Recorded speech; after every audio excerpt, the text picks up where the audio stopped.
Odyssey, Chapter 14. Kamal and Seton drove themselves hard up the road, pursuing both Kitar and Loquatus. It took days to finally flush themselves of the ambassador's animals. They had been relentlessly pursued, the beasts continuing long after the merman and his party departed. Only the combination of the barbarians' flaming barriers to impede pursuit and the druid's constant effort to break the spell finally won them through. Each time the druid erased the implanted commands, he turned the creatures back to the forest. The repetitious contact with the animals led Seton to suspect that something beyond the ambassador and his lackeys was affecting the creatures of the west. Riding in the wake of Kitar's forces confirmed that something was wrong. They returned to the village where they had battled Loquatus and his minions, but the site was deserted. Kamal found his horse grazing in the deserted field and moved to a narrower mount, much to the relief of his legs. They continued west, looking in vain for the ambassador and his minions. Whether by magic or good trailcraft on the part of Loquatus's mercenaries, they could not track the aristocrat and his murderous cronies. Soon enough they did find a trail of the Lieutenant Kitar. Dead animals and markers for fallen Order soldiers began to appear. Within a day of leaving the village they came upon a gravestone. The marker was nothing extraordinary, a simple boulder with the sigil of the Order and a troop name. "The warriors of Eglin," Seton said, identifying the unofficial symbol of the lieutenant's command. The soldier was interred in frozen ground. The dirt was enchanted to be resistant as iron, denying scavengers an easy meal. The resting place would be recorded for eventual reburial in the mausoleum of the Order or the graveyards of the soldiers' people. Filled with hope that they would soon meet Kitar and their search would be over, the two continued on. Instead, they found more of the Order's passing slaughter. They followed long runs of animals hunted down by soldiers until there was nothing left alive. The barbarian and the centaur were forced to backtrack as the trails ended in piles of dead flesh. Soon they neared the edge of the plains and entered the realm usually ceded to the forest. The killing of animals continued even as the villages were left behind, angering the druid to greater and greater heights. "There is no sign that these animals threatened anyone. The Order destroys anything in its path, perhaps," he said, darkly. "The waves of animals are right to kill, with such enemies waiting to come within the trees." The barbarian rode with his axes loosely tied to his saddle, instantly ready at hand. Such destruction seemed pointless to the mountain mage. The Order had the right to protect itself from attack, but such indiscriminate slaughter must provoke a reaction. Seton assured him that the peoples of the forest were not behind the current attacks. The killing would not curb further animal incursions, for the beasts lacked the intelligence to react to such dangers. To kill every dangerous creature would be the work of decades. Even though the barbarian had spent his life in the mountains, he knew that one roused the forest at his own peril. The random attacks could change into a real campaign of destruction. The dust and the cries dragged the pair onwards, both desperate to see at last the events whose aftermath had filled the land for days. Seton went forward, his face sick and angry at the slaughter. Kamal followed, hoping to finally catch up with Kitar, or the ambassador. A camp with exhausted Order soldiers appeared as they rounded a corner of the road. The centaur charged through, drawn to the combat beyond. Kamal followed, knowing that both of those he sought were more likely to be near the tumult of battle. The barbarian looked to the camp as he passed, seeing a line of wounded stretched out. His heart raced as he saw the face of an injured knight. The fighter he had seen with Loquatus. But the man was down in the dirt, a surgeon and orderly working on his wounds. The knight's shirt was cut away. Festering sores and weeping gashes lay open to the dusty air. Kamal directed his steed forward more strongly, trying to regain the time lost due to his pause. Seton slowed unexpectedly ahead, allowing Kamal to come closer. The big centaur crowded a man on a horse, fear and strain plain on the guard's features. The druid's club was in a carrier strapped to his body, and rather than waste time fumbling at the straps, he used his hands as he had back at the caravan. "Murderer!" Kamal heard him growl as he swept the mercenary off of his horse and turned his head until the fellow could see behind him. The dead man's steed stood placidly, apparently accustomed to death in close proximity. "Take a centaur's hide and die," Seton spat. Kamal assumed that the centaur had found another member of the ambassador's party. The druid dropped the corpse in the road and reached back to draw his club. Kamal looked, but no one else saw the killing, and the dead man faded into the background with the other corpses. "Such a criminal deserves death," the barbarian said as Seton breathed heavily. "But perhaps vengeance might wait when we find the others, especially if they be in the company of the Order." The giant grimaced, but nodded reluctantly. The pair advanced more slowly, the detail of the fighting beyond becoming clearer as they rounded a clump of trees. Animals of all sorts, both large and small, moved chaotically between riders and infantry. Seton turned his head, waving off a bobcat as it ran at him, and tried to climb to higher ground on his back. "Sheer madness," he exclaimed, and Kamal agreed with him, turning his horse from a badger headed straight for the trees behind him. The druid moved tentatively into the confusion. The mountain warrior could feel the energy hum as the druid neared a pack of wolves. The beast snarled, and Seton snarled back, reinforcing the sound with a wave of the club. Kamal stayed close to his friend as the druid tried to drive the animals away from the killing field. "Difficult," huffed the druid as the bull elk threatened him with its antlers. The centaur tried to nudge the animal on with his club, but the beast fenced the stone-tipped weapon with its velvety antlers. Kamal whipped a fire lash into the ground at the animal's side and it broke away. The centaur grunted and tried to control other animals as the barbarian raised a line of flickering flame that began to prod the animals to the side. Kamal ached with the effort of controlling himself, but the druid wanted to stop the battle, not join it, and the barbarian felt constrained to honor his friend's wishes. The pair worked their way through the animal refugees, turning those outside the fighting back to the forest. Now they crowded the Order soldiers. Kamal stayed the peacemaker, though more and more he ached to smash the profane soldier to the ground. This fighting was wrong, and they must stop it. The barbarian's frustration mounted higher, and with it relief that he found another member of the ambassador's party. Turg announced himself by springing from ambush as he had so often before.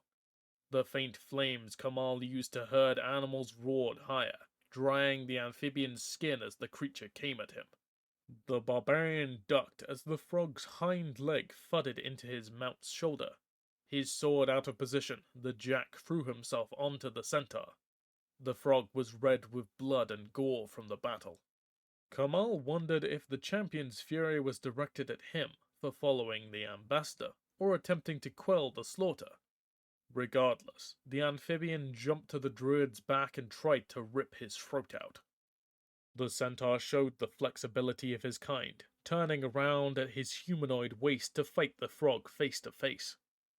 Kamal saw them gripping arms, and he waited for parts of the amphibian to fly over the battlefield. As massive as the frog's muscles appeared, they were dwarfed by the forest warrior's mighty shoulders. He turned to his own defense as he left the centaur to his. Without Seton's will, the animals swung back to fight.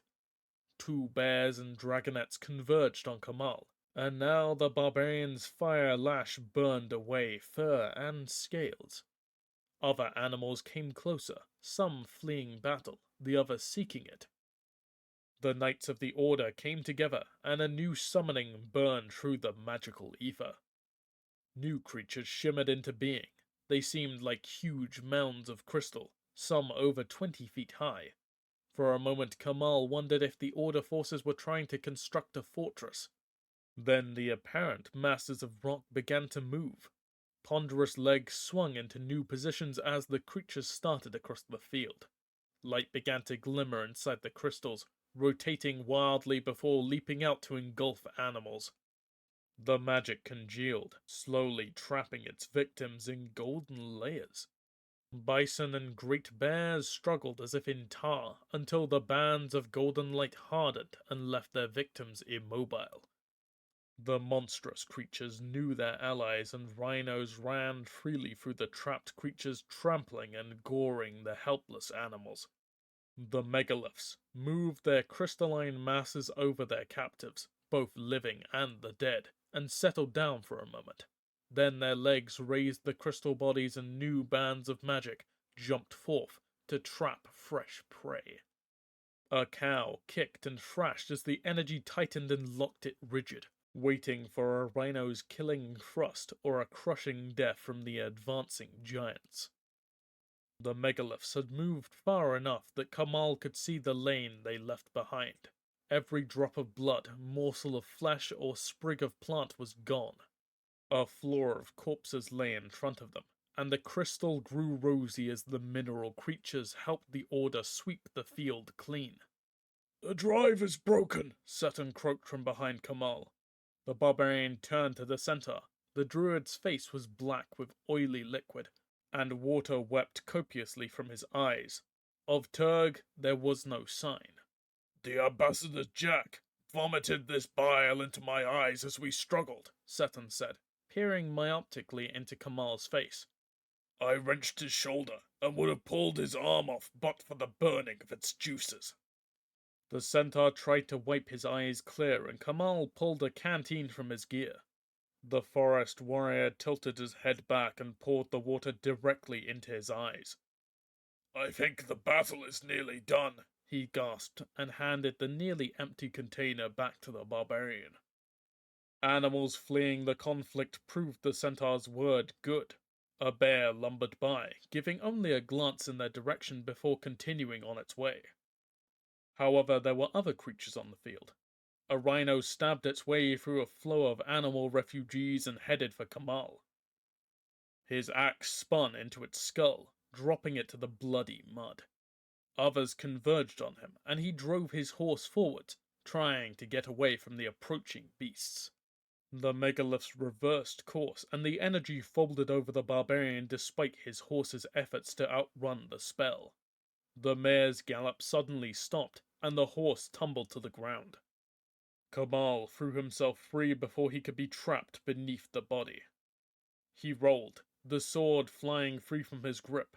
He came to his feet with knives of fire in his hands. Seton swung his club, snapping a rhino's horn free as he struggled against the megalith's magic. Kamal ran to his aid, his power severing crystal as he turned to destroy the mineral giants. But the battlefield held only the victors and the dead. The creatures of the forest merged back into the trees as the rhinos and megaliths began to fade away. The barbarian hobbled to his horse, a deep gaping wound on her side telling him that the rhino had attacked while he scrambled to his feet. He knelt and laid his hand on her side. "Thank you," he whispered, then stripped the saddle and gear from the corpse. "My friend," Sutton said tremulously, "I can't see you." The centaur collapsed, roiling up against the other corpses in the field. Kamal paused for a second, and then threw away everything, racing to find a healer. Kamal did not know how long he searched before he found someone willing to help his friend. He was sure that the exhausted sergeant came more because of the barbarian's sword than belief in his story. Once he checked to see if Seton was alive, the Order soldier fell into a healing trance. The mountain warriors struggled to clear the centaur's eyes, scouting for water among the fallen to wash away the poison and quench the druid's raging thirst. Kamal waited, wondering if he should fetch others to help, but the cries of the wounded could be heard in the distance. The barbarian counted himself lucky to have found the sour sergeant. "I have done what I can," the Order soldier announced suddenly, standing up and moving away from the patient he had lavished so much care over. I do not know how to repay you, Kamal started to say. Don't bother, came the gruff reply. The man stretched his back, cracking at the movement. I saved the eyes. I don't know if he'll be able to use them. Bring him to the main camp when he feels able to walk. I will thank you as soon as I can guide him up the road, Kamal said. I will do it right before I speak with Lieutenant Kitar. The sergeant laughed harshly. I won't be seeing you then. Kitar has been recalled. The captain was going to haul him back to the Citadel to explain his conduct. If I know Captain Piana, he was on Griffin back within a minute of the battle's end. All that riding and he must have missed Kitar by only minutes. The barbarian stood rigid, wondering how he would catch up with the lieutenant now. Kamal sat in his camp eating a piece of travel bread. Despite the tons of meat lying in the field, he had gathered none of it. Besides being no scavenger, he could not afford the trouble a fire might bring. Seton recovered some, and the barbarian was able to lead the centaur to the Order camp perimeter, though he did not follow the druid to the healers. He left the giant and returned to his solitary tent. He waited for a day, eating dry travel food and ignoring the stench. The barbarian meditated, but the core of his anger made his attempts to find peace meaningless. On the second day, Seton returned. The druid's face was discolored, the ape-like features splotched with what looked like blue and black dye. His eyes seeped a steady stream, and he advanced slowly into the camp, watching where he stepped. It looks worse than what it really is, the forest warrior said. The healers believe that with time my sight may improve. The giant tried to sound cheerful, but it was obviously difficult. The barbarian came closer, gripping his friend firmly by the lower arm. I have not wasted my time in the Order camp, Seton explained, lowering himself gingerly. The lieutenant was called to the Citadel to explain the policy of slaughter. The captain sent word that all forays into the forest would cease pending further information. There is talk that the bird warrior might be demoted or transferred far to the east. Seton paused, speaking more seriously. The Mer ambassador and his jack have also left for the Citadel, hoping to resolve the current difficulties, the druid repeated, the bitterness plain in his voice. The quest must not end here, Seton urged. Reclaiming the orb or foiling the ambassador's plans, your journey must continue. The druid stood and picked up Kamal's gear. This was not my first stop after the Order's healers released me, the woodland fighter said. I was able to secure you another steed. Come and I will introduce you to him. The centaur picked up Kamal's gear with a single hand and headed into the forest, not bothering to wait for a response. The druid walked through the trees, his huge strides tentative, but still forcing the barbarian to step rapidly to keep up with him. They arrived at a foot of tall cliff after a long walk, one that obviously taxed the giant's strength. The vertical rock face climbed hundreds of feet, the limbs of trees seeming to peek over the edge of the ridge. Unless this steed can fly or is invisible, I do not see it, Kamal quipped as he reached the centaur's side. The druid chuckled painfully as he dropped the barbarian's gear and looked blearily to the sky. Emerald, he called, your rider is here. A head popped out over the top of the cliff, eyes swiveling separately to peer down at the two below. A lizard stepped out onto the side of a sheer wall, standing vertically a moment before it started down. Emerald volunteered last night to provide you with transportation. He fed this morning and should be ready for days of hard riding.